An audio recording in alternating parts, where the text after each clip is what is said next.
So my name is Malcolm Wood. I'm a global entrepreneur and I'm also an environmental filmmaker.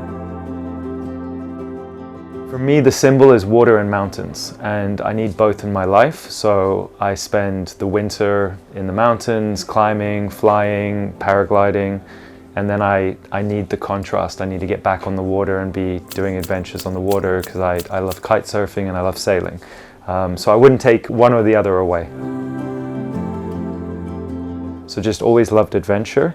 I accidentally got into filmmaking because a friend of mine was shooting microplastics that were in the ocean, and it wasn't documented how it was affecting the human health. So I ended up getting involved with that film, and we launched that, which was called The Plastic Ocean, in 2017. And that led on to the next film and the next film. We did a film with IMAX about climate change, talking about glaciers melting and the water crisis that we're going to face.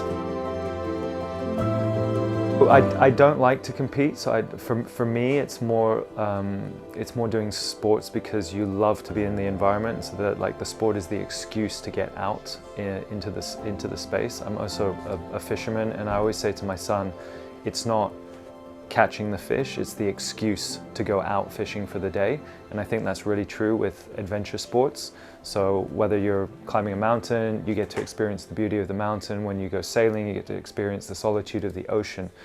For me, that's more important than actually the competition side. However, I have competed in sports. I was on the Olympic team for paragliding in Hong Kong, for example, but it's not the focus. So I did a lot of sailing with my dad when I was younger, always on monohulls, and I made the switch to a catamaran when I worked with Jimmy Cornell on the 4.0 project for Outremer. And I was really attracted to that project because of all the environmental film work that I'd done in the ocean. So it was a zero carbon emissions project with the first real kind of electrical system. And then from there, I wanted something faster and bigger and just more exhilarating. And the group acquired ORC at the time, and it just was the natural progression to move up. Honestly, when you look at this boat in terms of what it can do, there's nothing, in my opinion, that the amount of money that you put into a boat can get this performance in the market. So it's super light, it's the right size for a family. I've got a family of three kids, my wife. We're always traveling with a parent and some friends, so we need 4 cabins. I like a lot of space, but for me it wasn't about the space that the boat provided, it was the performance that it was giving. And it's just mind-blowing what it can do. So what we changed on this boat was we added a bunch of comfort items, which didn't really increase the weight that much because the way they build in the shipyard is using a lot of composite and a lot of carbon fiber. So the weight increased only about 1.5% from the light weight of the previous boat, which was at 11.9 tons. This boat's sitting about 200-300 kilos heavier than that previous model. So you can see there's a lot of improvements in terms of being able to bring your family and your friends and spending a long time on this boat, where it's not just purely race orientated.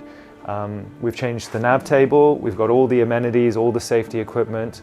We're using NKE, which is one of the best autopilot systems in the market. And then we've got backups and redundancy all over the boat. So 2 autopilots, we've got computer and open software, and then we've got B&G charts on this boat. So absolutely everything that you would need to be able to sail safely with your family, and also everything to go into racing mode. We've got a beautiful open kitchen. I'm in hospitality. I love to cook, and food and sharing a meal with friends around a table is always really important.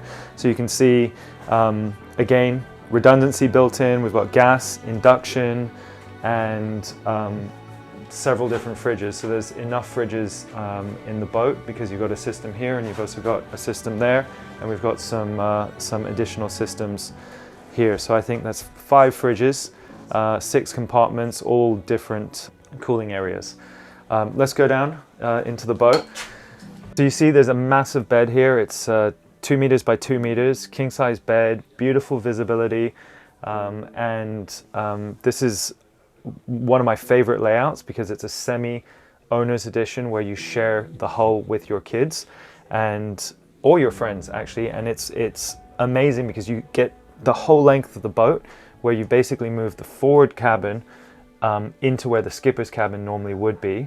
And if you're skippering the boat yourself, you don't need that extra space and it's better to get the volume. So come have a look at this. We've got a desk where I can do all my work.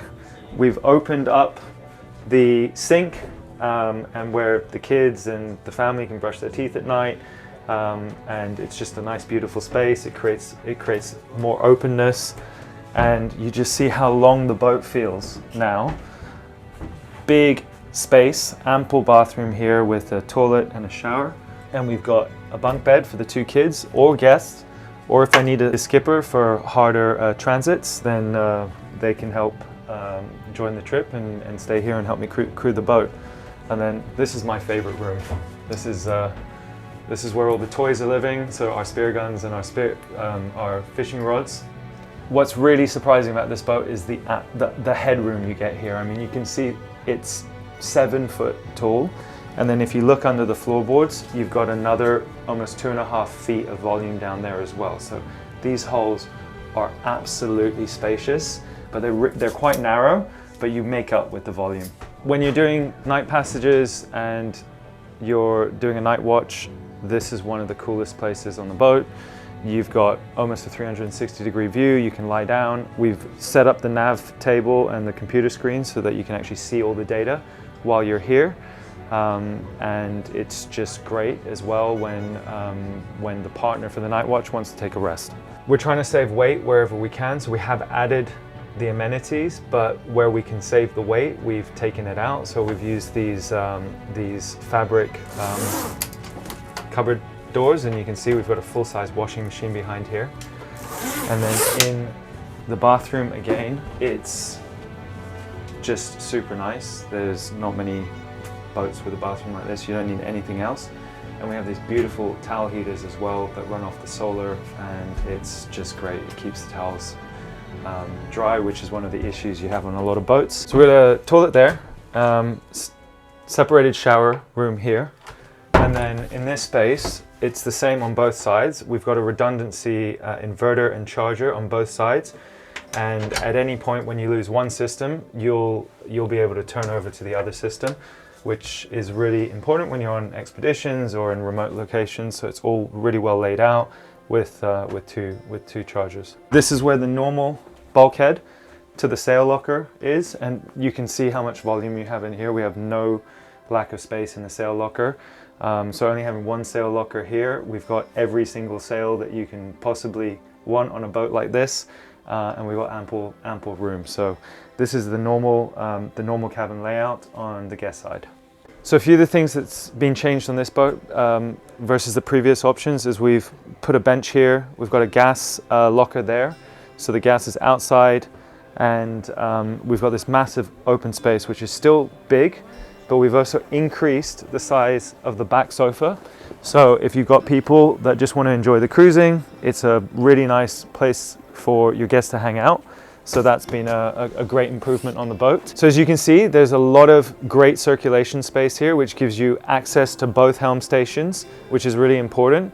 The boat is moving at really fast speeds, but it's super safe and it's super easy to manage. 1 or 2 people can handle this thing comfortably, and then if you've got a crew of 3 or 4, it's super easy. We've opted for the 990 Harkin racing winches. Everything is electric, and we've also got an ACS system. That's an anti-capsize system, and it just gives you peace of mind when you're doing a night watch, that if you can't react quickly enough, the lines will just give way, and you can just tweak that for whatever setting you want. Actually show you inside the panel. It's super easy to use, and that's just great. It just gives you that extra safety and comfort. They make this boat with steering wheels, but honestly, the boat was designed for tillers, and it is a much better feeling for sailing. And the tiller goes directly vertically over the rudder, so you have a direct sensation of exactly how well the boat is trimmed, the sails just through your hand, and There's no other feeling like it in the market. On this boat, we wanted to be able to do as much of the work possible back here at the helm station. So you can furl all the lines on two systems. So we've got drums on the J1, J2 and J3, and we have a flying furler on the head sails. So the flying furler lines come back here, so you can reef the head sails at the helm station very, very quickly without having to go to the front of the boat, and that's just been a game changer on this particular boat. The only thing I need to go to the mast for is the reefing, and again, this is an extremely great system for trimming the sails. It's a 3D trimmer, so it allows you to really tweak the sails in light winds to get the best performance out of the boat. So I really enjoy using that system on this boat. We've got carbon fiber daggers here, and it goes down to a draft of 3.6 meters or up to 1.6. So that's been really useful as well and helps the performance of the boat. The reefing system is really easy. It's at the mast foot here. The reason for that is we've got direct force coming back down here instead of bringing the lines to the stern of the boat. And the three reefs are running off lockers and jammers, and we've got one electric winch and then one manual winch for finishing off the hoisting of the sails by hand. So the J1 is structural, it's on a drum. We've got the J2 and the J3. I've opted for drums on this system as well. It's so I can single-handed the boat, and those lines are brought back to the stern of the boat, so you can basically react really quickly to get the sails in if you need to, and then get another sail out without having to come to the front.